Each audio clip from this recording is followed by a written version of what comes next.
Hindi pwedeng nakatingin tayo sa personalidad eh. Mayor, ilang beses na rin kayong natanong at ilang beses nyo na rin pong sinabi na wala kayong balak tumakbo sa national position sa ngayon. Pero marami pa rin po yung umaasa na balang araw ay mas maraming Pilipino ay makikinabang sa klase ng serbisyo at pamumuno ninyo.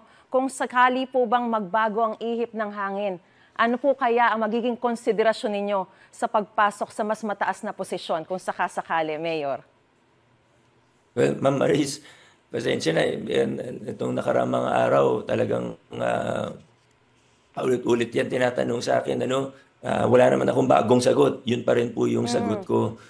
Ang nakikita kong pinaka-importante, itong darating na 3 taon at sa hinaharap pa, pinaka-importante, lalo na para sa amin dito sa Pasig, number one, institutionalization of reforms. Siguraduhin na magiging hindi nakasentro sa akin, kundi pangmatagalan yung mga pagbabago, gaya ng procurement reform, kailangan may pagpatuloy yan. At we have taken steps towards that. Pangalawa, development of new leaders, of younger leaders. Yan talaga yung magiging focus sa susunod na 3 taon at higit pa. Hindi pwedeng isang magaling na leader, hindi pwedeng 2 magaling na leader lamang. Kailangan mabigyan ng pagkakataon yung mga next generation of leaders. At yan ang pag-asa ng Pilipinas. At hindi isang tatakbo na magaling, umiisa o dalawa na tatakbo na magaling, may ilan na magaling lamang.